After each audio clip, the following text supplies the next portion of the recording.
Muy buenas tardes con todos y todas, estimados colegas de las ciencias jurídicas, las ciencias criminalísticas y ciencias políticas que están reunidos en el grupo de Facebook Live denominado Cursos Jurídicos EJUC 2020 y que nos están observando de diversas nacionalidades de nuestra hermosa Latinoamérica, ¿no? Tenemos ya el honor de contar en esta sala de Zoom con la licenciada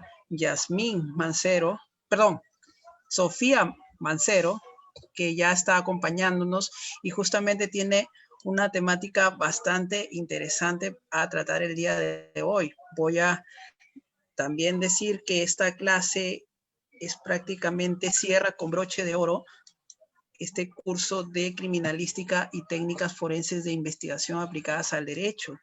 Y entonces, ya siendo la última clase de este curso, tenemos que la doctora va a cerrar con broche de oro todo este esfuerzo académico. Pero bueno, vamos a decir más o menos cuál es la temática que va a tratar la licenciada el día de hoy. Ella va a hablar sobre la criminalística de campo aplicada en el procesamiento del lugar de intervención. La licenciada Sofía Mancero Moyao, vamos a hablar un poco sobre su hoja de vida para que usted la conozca un poquito más y tenga conocimiento de la experiencia que tiene la licenciada. Es una ducha expositora sobre estos temas de criminalística y para nosotros es un honor porque estoy seguro que vamos a aprender un montón. En ese sentido, hay que tener en cuenta la licenciada Yasmín Sofía Mancera Moyao. Es natural de este país hermoso de México. Asimismo, tiene licenciatura en criminalística y también tiene formación en el tema de criminalística de campo, medicina legal, en lo que es protocolo de feminicidio. Ha trabajado para la Fiscalía General del Estado de Morelos, allá en México. Y bueno, también ha sido expositora en diversos eventos relacionados con esta hermosa ciencia de la criminalística, ¿no? Una ciencia tan necesaria para poder desentrañar y resolver casos en el ámbito no solamente penal, ¿no? Sino también en el ámbito de familia, en el ámbito civil, inclusive en cuanto a la aplicación de algunos peritajes que permiten determinar la decisión final de un proceso judicial. En ese sentido, licenciada Yasmín Sofía, sí era Yasmín, ya ve, Yasmín Sofía Mancera, bienvenida a esta sala de Zoom, de verdad tenemos ese honor, Dios le bendiga y adelante con su ponencia, licenciada. Muchas gracias por la invitación, es un honor para mí poder estar compartiendo un poquito del conocimiento de criminalística con todos ustedes. Bueno, como lo mencionaban, yo voy a hablar sobre la criminalística de campo aplicada en un lugar de intervención o en esta parte del procesamiento del lugar. Preparé unas diapositivas, no sé si me puedan apoyar. Muchas gracias. Bueno, como les decía, ese es el tema, la criminalística de campo aplicada en el procesamiento del lugar de intervención. Nosotros vamos a procesar un lugar de intervención cuando el Ministerio Público nos los ordene, nos los solicite mediante una petición o una solicitud de intervención pericial. Pero antes de que continuemos, quisiera dar como la definición de qué es la criminalística de campo. Muchas veces la confunden con la criminología, que sí es una rama, pero son cosas completamente diferentes. Entonces, ¿qué es la criminalística de campo? Bueno, es una disciplina que mediante la aplicación de los principios de las ciencias naturales y sus técnicas tienen como objeto el reconocimiento, la identificación e individualización de las evidencias físicas o materiales con el fin de determinar si un hecho es delictivo, cómo se cometió y quién lo cometió. Nosotros eso es lo que vamos a hacer. Los indicios nos van a contar una historia, pero para nosotros poder tener esos indicios es todo un proceso. No, nosotros llevamos como un método, ¿no? Porque es un área científica, como toda área científica, llevamos una metodología para nosotros desde localizar un indicio, su procesamiento del indicio, su análisis y hasta que llega a un cuarto de evidencias. Y nosotros con esto, nosotros lo manejamos como con una guía, nosotros nos basamos con una guía aquí en México, que es la cadena de custodia. En la cadena de custodia es un formato que se le da a todos los indicios y en este formato nos va diciendo paso a paso de qué, o nos va pidiendo que marquemos paso a paso de lo que nosotros procesamos en el lugar, lo que encontramos y cómo manejamos ese indicio. Muy bien, entonces tenemos que, antes que nada queremos aclarar qué es este procesamiento. Tenemos la definición, que es un procedimiento realizado por personal especializado para detectar, preservar y conservar los indicios o elementos materiales probatorios. ¿Quiénes son estos? ¿Quién es este personal especializado? Bueno, tenemos que son los peritos, que los peritos son especialistas en algo, en algún área científica, en un arte o en un oficio, ¿no? Son esos especialistas que ya tienen ese conocimiento en esa área, en esa rama, en ese tema. También los que nos van a ayudar con todo o quien tiene la pauta para poder tener acceso a estos indicios o de procesarlos, de preservarlos y de conservarlos, también son los policías, el primer respondiente y policía de investigación criminal. Ellos tienen acceso también a esos indicios y cuando sea necesario, por algún factor climatológico que pueda dañar un indicio, ellos lo pueden recolectar, pero también con un procedimiento, ¿no? Todo basado con una guía nacional de la cadena de custodia que nos va a decir paso a paso qué es lo que nosotros tenemos que hacer con ese indicio desde que nosotros llegamos al lugar. ¿Qué límites? Inicia con las técnicas de búsqueda y finaliza con la entrega. Nuestro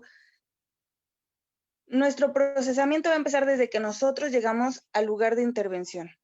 Ahí nosotros ya empieza todo este procedimiento y todo lo que la guía nos pide o el formato de cadena de custodia nos pide. Desde que nosotros llegamos al lugar, ya nosotros tenemos que empezar a tomar decisiones de cómo lo vamos a trabajar, de cómo está la situación.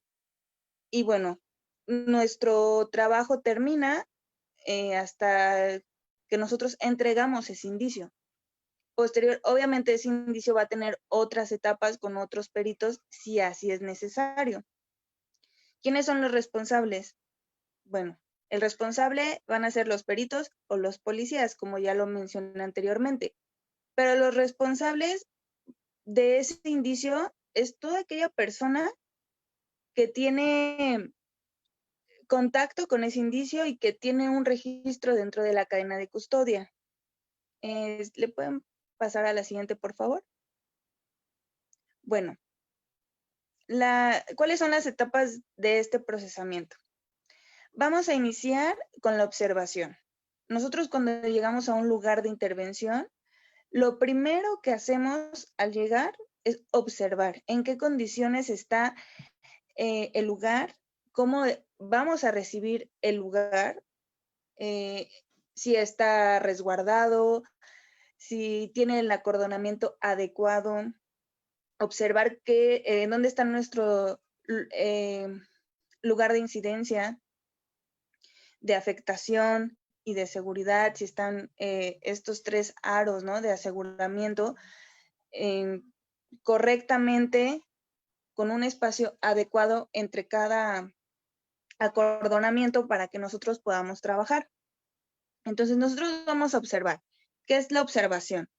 Detectar o reconocer los indicios o elementos materiales probatorios mediante la aplicación de las técnicas de búsqueda seleccionadas, como son líneas o franjas, criba, espiral, entre otras. Debe hacerse con las mejores condiciones, preferentemente con luz natural o en su defecto con una buena iluminación artificial, así como con instrumentos ópticos adecuados. Esta observación debe ser minucioso, detallada, sistemática, debe ser ordenada y continua. Bueno, ¿qué es todo esto? Nosotros vamos a empezar a observar. Nosotros, hay indicios que a simple vista se pueden ver, que se pueden localizar, pero hay otros indicios que no. Entonces nosotros tenemos que ser muy minuciosos con esta búsqueda, ver qué tipo de lugar vamos a procesar, si es un lugar abierto, si es un lugar cerrado, dependiendo también qué tipo de delito vamos a trabajar, si es un hecho de tránsito, por lo regular son tramos muy largos, muy grandes, donde vamos a encontrar muchos indicios con gran distancia. Si a lo mejor tenemos un caso por arma de fuego, bueno, los indicios balísticos muchas veces suelen ser muy pequeños y por el lugar con las hojas, si hay hojas, se suelen perder o entre los vehículos. Entonces nosotros tenemos que tomar la decisión de qué técnica de búsqueda vamos a utilizar. Si es lineal, si es con franjas, criba, espiral, dependiendo del lugar. Esta decisión la vamos a tomar después de que nosotros ya observamos el lugar. Como les comentaba, esto tiene que ser minucioso y detallado. Tenemos que llevar un orden, que es de lo general a lo particular. No nos podemos, si ya decidiste una técnica que es la lineal, no puedes utilizar otra técnica, porque si no pierdes tu orden y ya no vas a saber qué numeración sigue, qué indicio sigue, para dónde vas, ¿no? O sea, es toda esta parte. Nosotros también tenemos que orientarnos, ¿no? Es muy importante orientar tu norte. De ahí va a derivar muchas cosas para una reconstrucción de hechos, ¿no? Entonces nosotros tenemos que tomar en cuenta todos estos detalles. A lo mejor te vas a encontrar con indicios que después, ¿no? De que ya hayas identificado todos, bueno, ya utilizarás otra técnica, ¿no? O a lo mejor dirás 1.1 o le vas a dar otra identificación. La siguiente, por favor.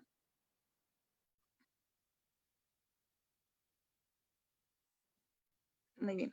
Como les comentaba, esto de la identificación es aquella letra o número que le vamos a dar a ese indicio. Es como nosotros lo vamos a identificar, es esta parte que nos pide la cadena de custodia.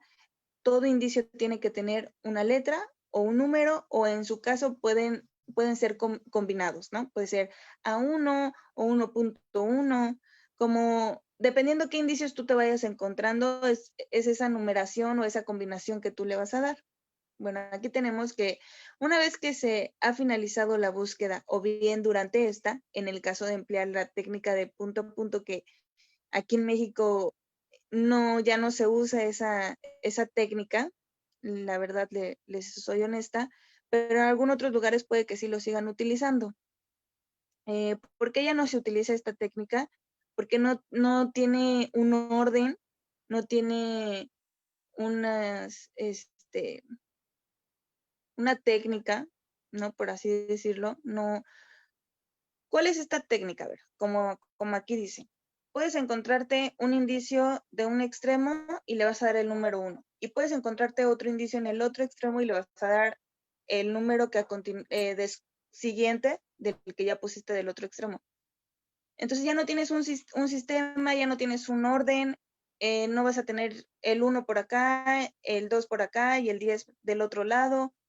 Por eso ya casi no se utiliza, no te ayuda a tener un orden. Bueno, se deberá realizar la identificación del indicio o elemento material probatorio, que consiste en asignar un número, letra o ambos al indicio o elemento material probatorio, el cual deberá ser único y sucesivo. No puedes tener dos unos, no puedes tener dos A's, no puedes tener combinaciones iguales. Si tu bala va a ser el número 1, no puede haber un casquillo número 1. ¿ok? Todos los números van a ser sucesivos, todas tus combinaciones van a ser sucesivas o todas tus letras van a ser sucesivas, pero no se pueden repetir, porque si no pierdes un orden, pierdes tu técnica, y no vas a saber cuál es cuál o te van a preguntar en el juicio, ¿y por qué le dio a 2 cadáveres la misma letra? ¿No? La puedes utilizar A y B. Ok, la siguiente, por favor. Bueno, esta parte es muy importante, que es la parte de la documentación. En la cadena de custodia que se maneja aquí en México, se pide, ¿no? que marques qué tipo de documentación utilizaste. La documentación escrita, la documentación, si hiciste croquis, o la documentación fotográfica. Hay muchas más documentaciones como las maquetas, los moldes, los videos, ¿no? También son válidos, pero los que más se usan son estas 3 documentaciones que les acabo de mencionar, que es la escrita, la planimétrica o el croquis y la fotográfica.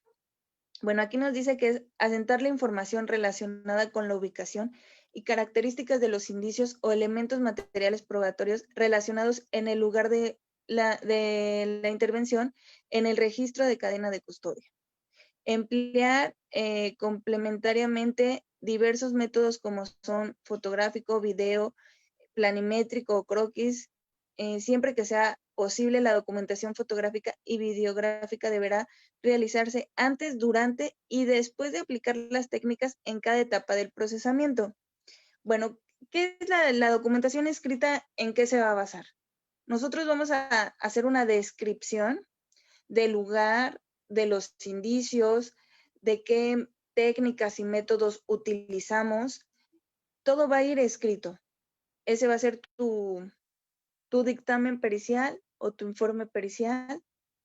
Todo eso va a llevar, tú vas a hacer una documentación o una descripción del lugar, de que si estaba al norte, que si estaba al sur, que hacia el costado oriente había esto, ¿no? Todo muy minucioso, a grandes características, pero con los detalles para ubicar, localizar el inmueble o el lugar abierto, ¿no? Todo tiene que ir en esta descripción. Posteriormente tenemos el croquis simple o la planimetría, que es un dibujo, ¿no? Que nosotros vamos a realizar, pero nosotros como si lo estuviéramos observando de arriba hacia abajo. Sí, o sea, nosotros, hay otra técnica que es la altimetría, que esa va, si lo estuvieras a nivel de ojos, ¿no? Y va esta medida de la altura, si tenemos un indicio que está en un plano superior o en un plano inferior de donde nosotros estamos parados, y esto nos va a ayudar a saber qué medida, ¿no? Le dimos a ese indicio o cuánto midió ese indicio, y todo lo demás que es el croquis simple, lo vamos a realizar con tres técnicas, que puede ser la radial, que esta se va a hacer de grados y metros, o en su caso azimut, que muchas veces así lo conocen. Nosotros vamos a tener un punto fijo en el cual vamos a medir de ese punto fijo a cada indicio, y de igual manera le vamos a dar un grado. Y tenemos lo que es la triangulación. Tenemos 2 puntos fijos. Vamos a medir cuánto mide de punto a punto. Y entonces vamos a medir del punto A al indicio y del punto B al indicio, haciendo un triángulo. Y en coordenadas cartesianas, que es muy conocido, tenemos haciendo ángulos de 90 grados con 2 puntos fijos que sean muros. Vamos a ir sacando las medidas, y estas medidas sí las vamos a poner en nuestro croquis. Las otras 2 técnicas no.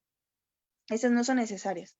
Hacemos nuestra tabla de las medidas y ahí las ponemos. Indicio 1 midió del punto A 10 metros y del punto B 5 metros. Pero con el plano cartesiano, ahí sí vamos a dentro del dibujo vamos a poner las medidas, que puede ser X o Y, ¿no? Y ya dependiendo. Midió 1.5 y 3 metros, ¿no? Y tenemos que la fotografía.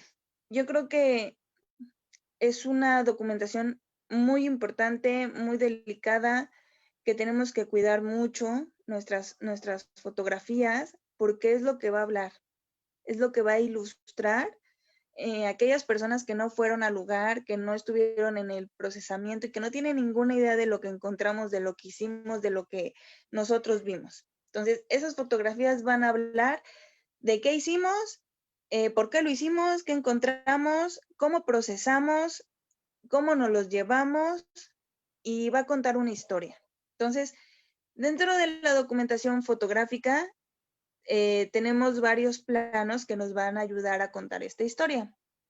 Que tenemos que el plano panorámico, que nos va a dar la ubicación del lugar, los accesos, las rutas de cómo llegar a ese lugar, todos los accesos del lugar, ¿no? Es como una fotografía muy general de dónde está el lugar de intervención. Después viene la documentación general, que es cómo está el lugar de intervención, ¿no? Todo este acordonamiento que ya lo hablamos, si estaba correctamente acordonado.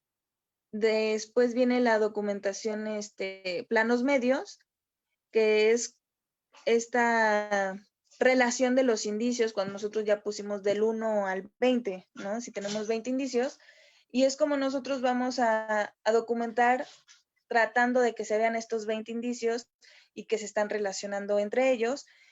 Y de alguna manera, también el punto fijo que nosotros vamos a utilizar para nuestra planimetría, ese también se tiene que fijar junto con todos los indicios.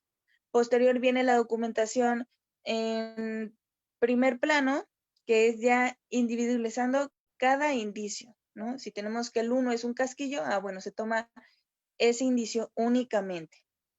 Se toma una fotografía de primerísimo plano o de detalle, que ya son como las características específicas de ese indicio, que el calibre, que la nomenclatura, que el número de serie, la marca, todo eso se tiene que fijar.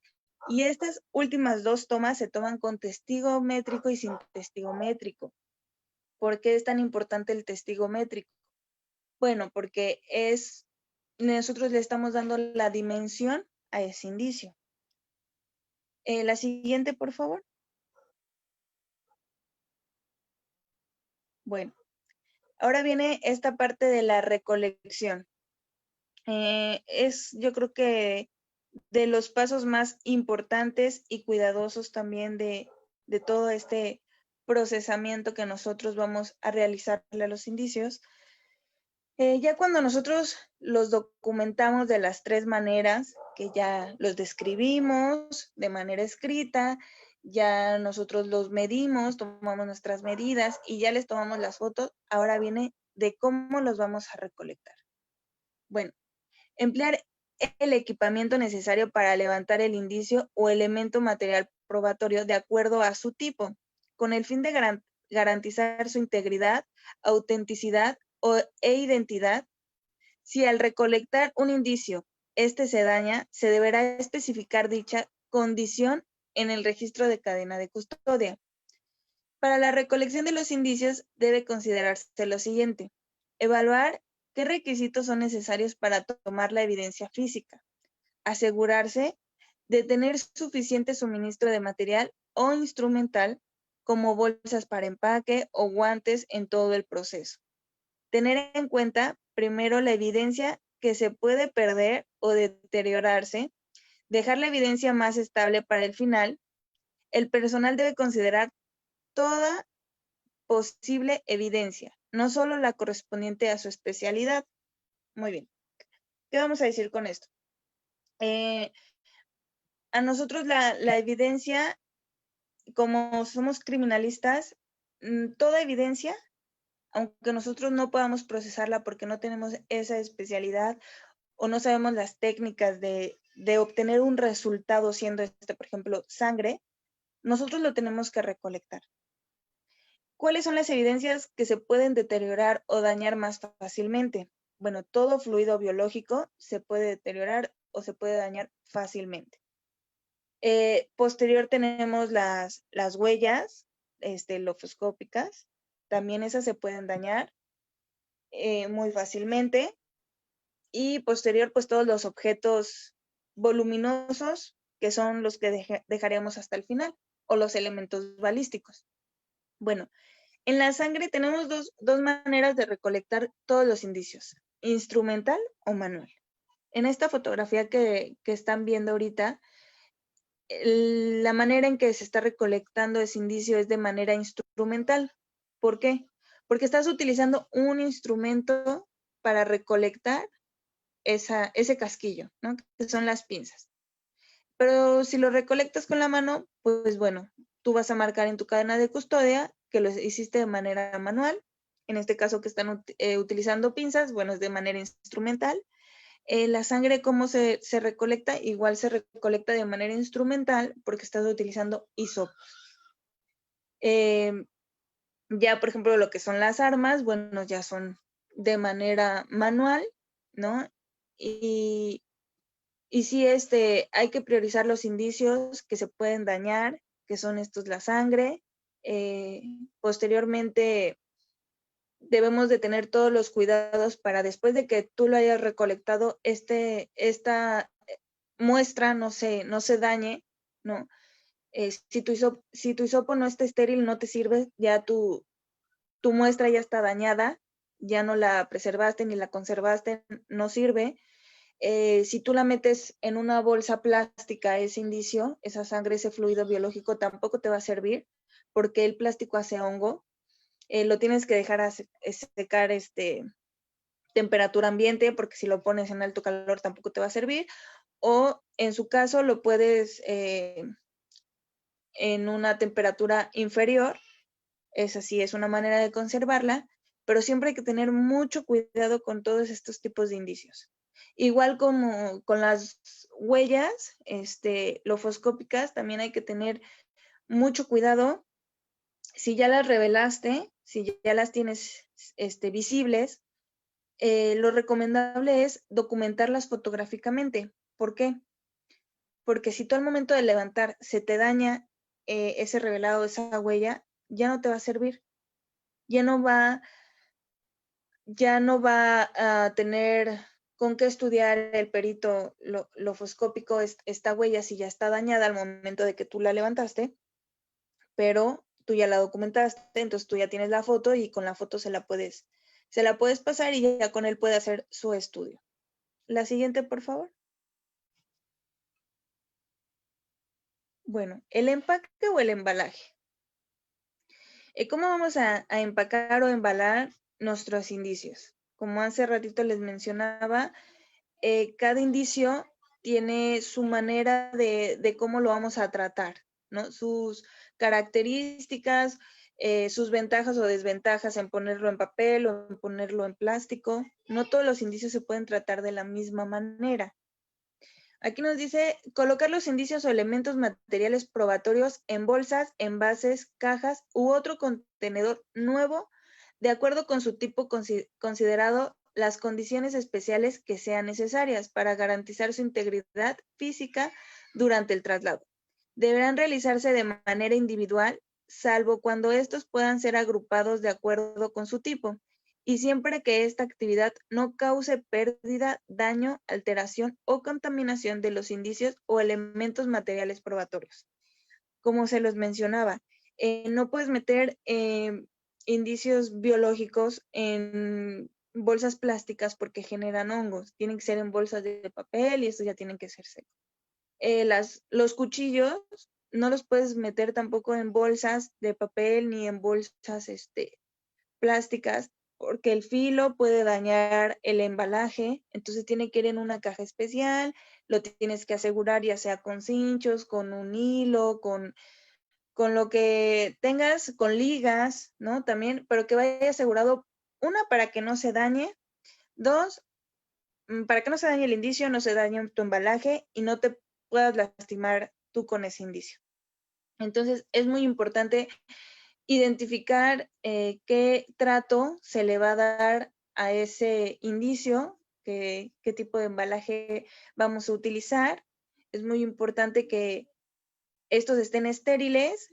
En esta parte donde nos dice que los podemos agrupar, es muy común agrupar los indicios balísticos cuando tenemos muchos indicios balísticos y los tenemos en un solo espacio, ¿no? Que ya esto se trabaja con una técnica, un método de zonas. Tenemos 10 casquillos en un solo lado, ¿no? Marcamos nuestra zona A y le podemos dar un número a esos 10 indicios, pero sí ya en tu cadena de custodia le vas a especificar 10 elementos balísticos, siendo estos casquillos, ¿no?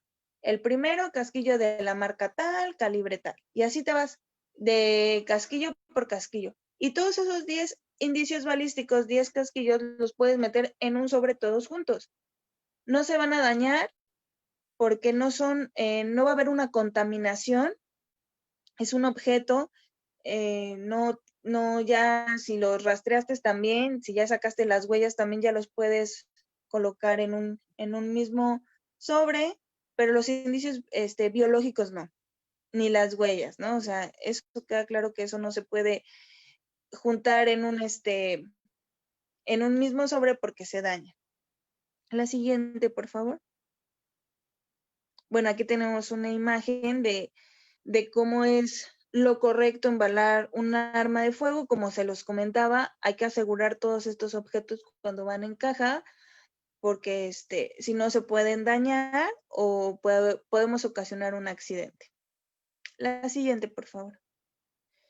Bueno, en estas dos últimas etapas, que es la entrega de este indicio, nos dice que el procesamiento de los indicios finaliza con su entrega al policía de investigación responsable con el registro de cadena de custodia correspondiente con el fin de trasladarlos. Aquí en México se emplea que tú ya hiciste en el lugar tu cadena de custodia, ya tienes tu indicio embalado correctamente, ya hiciste el registro de cadena de custodia, ya llenaste todos los puntos que acabamos de mencionar, que si lo localizaste, lo descubriste o te lo aportaron, la descripción de tu indicio, en qué lugar lo encontraste, a qué horas lo recolectaste, quiénes intervinieron en este indicio en el lugar de intervención. Bueno, por lo regular vamos 3 peritos. Uno, el que hace la descripción, la documentación escrita, quien hace la planimetría y quien hace la documentación fotográfica. Quienes hayan participado con ese indicio, quien le haya tomado foto, quien le haya hecho las medidas, quien lo haya anotado la descripción, tiene que tener el registro en esta cadena de custodia. Posterior viene lo que es la hoja de trazabilidad. Tú ahí ya a quién se lo vas a entregar. Ese indicio a quién le vas a hacer la entrega. Le puedes hacer la entrega al perito en materia de química, al perito en materia de balística, ¿no? O sea, dependiendo del indicio, tú vas a saber a quién se lo vas a entregar. Aquí nos menciona de que se lo entregamos al policía de investigación responsable con el traslado.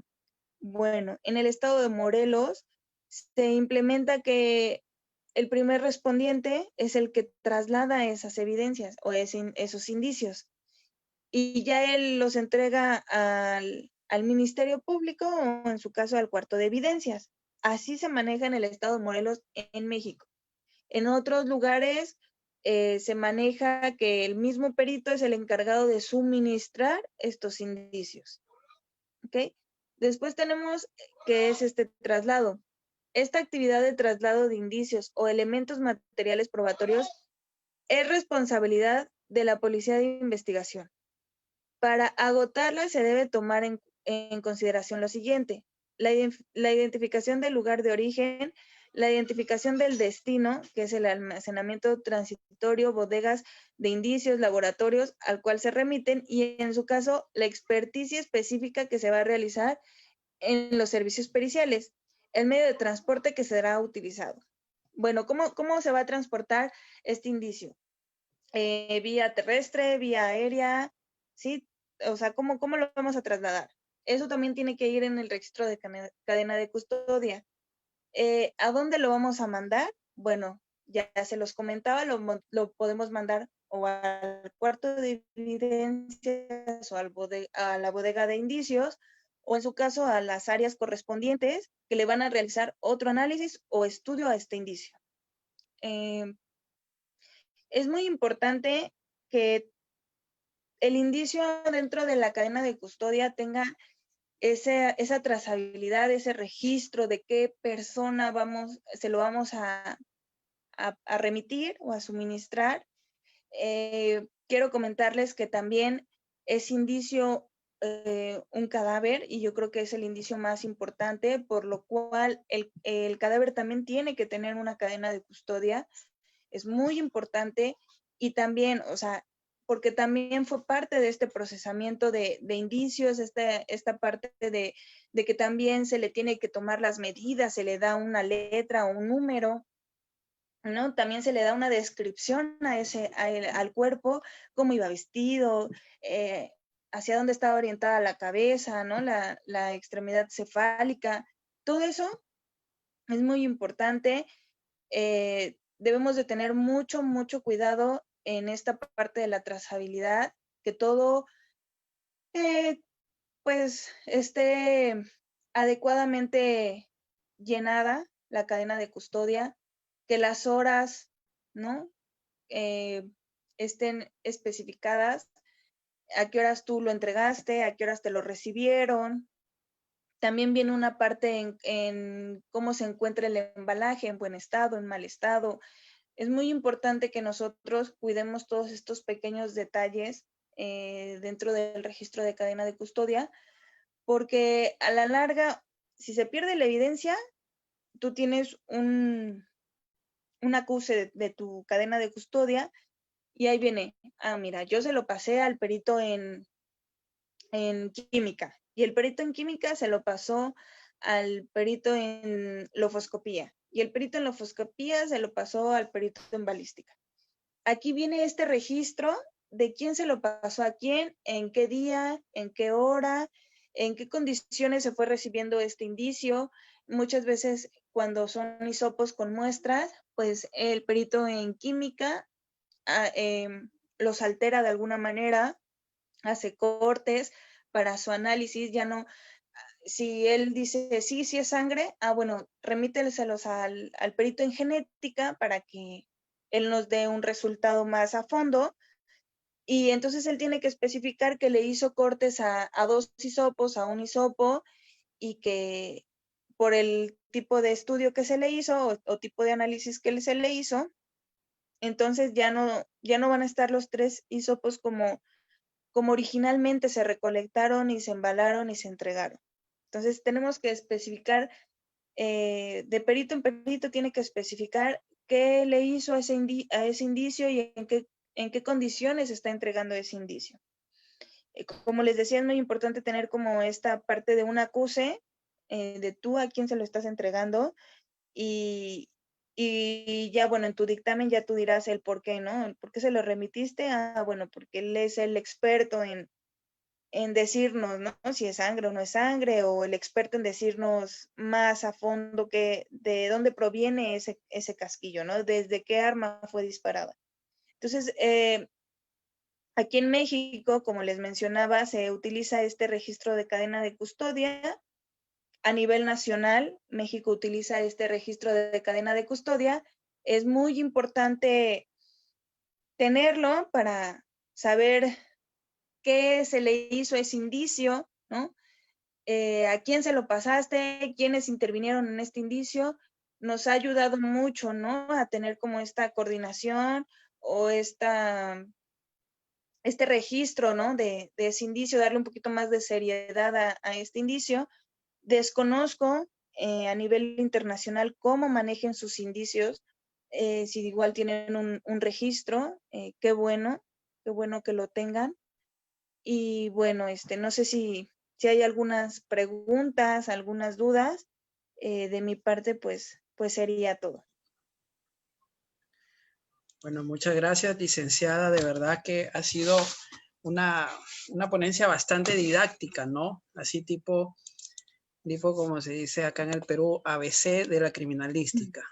Quienes no somos criminalistas y nos dedicamos a otras ciencias, por ejemplo, en mi caso del derecho, creo que hemos entendido muy bien el tema de la cadena de custodia, el procesamiento y el procedimiento respecto a la recolección y procesamiento de un indicio o una evidencia. Pero sí, justamente hay una pregunta, vamos a trasladársela a la licenciada, y la pregunta es la siguiente.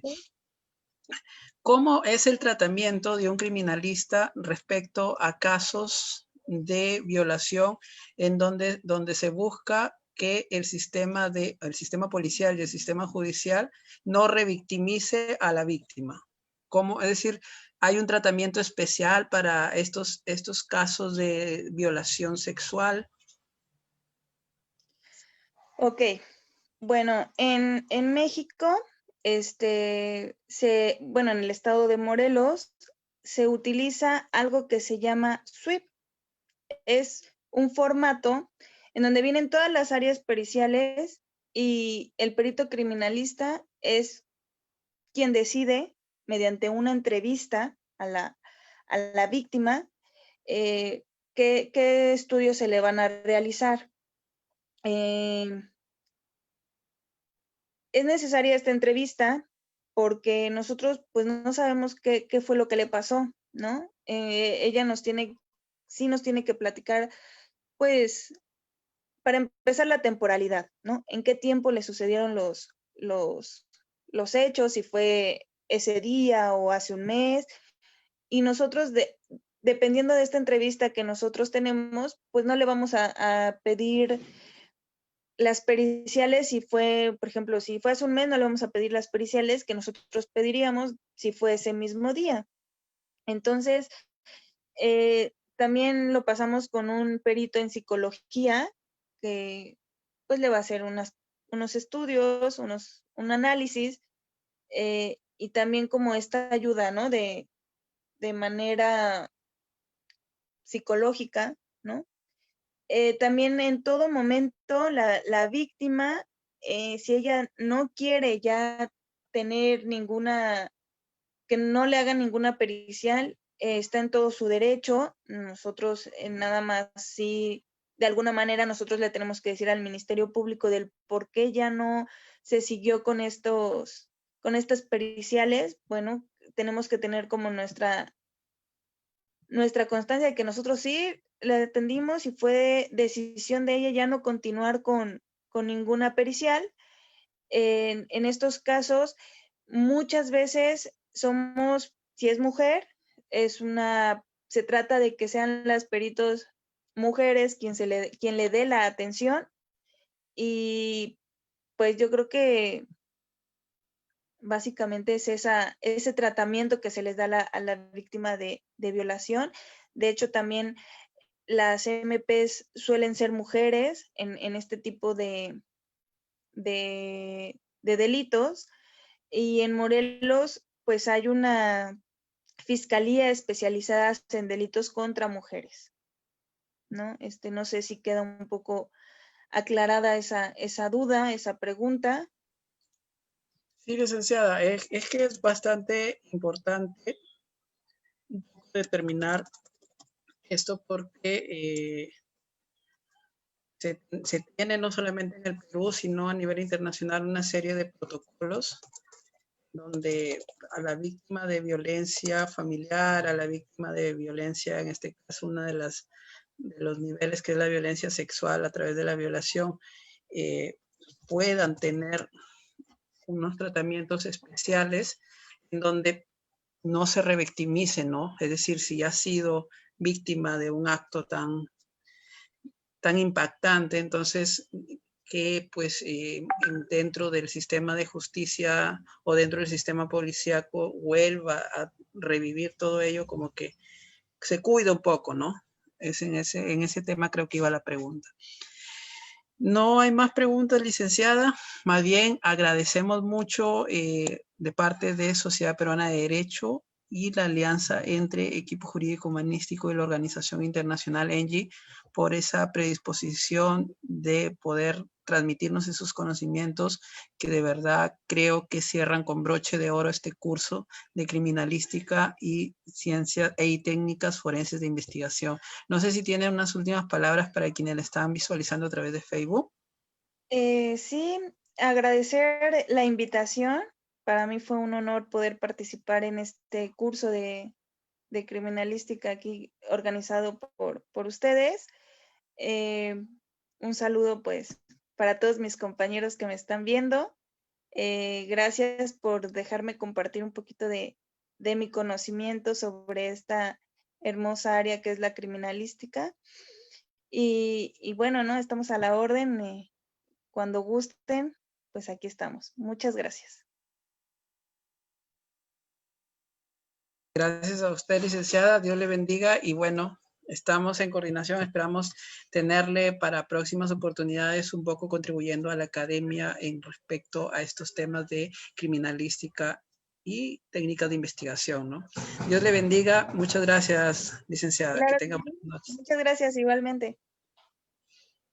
Y para quienes nos estuvieron visualizando a través de Facebook, también las gracias. Y bueno, creo que hoy hemos aprendido un montón y cerramos este curso de criminalística. Seguimos con el curso a las 7 de la noche, justamente en un minuto empieza el curso de análisis psicológico de la tanatología y la suicidología. Vamos a tener al mexicano también, especialista en psicología y terapia gestal, con un tema bastante interesante sobre las adicciones y su relación con este tema del duelo, ¿no? Por la pérdida de un ser. Entonces, ya saben, estén atentos para los próximos cursos también. Dios les bendiga, que tengan muy buenas noches.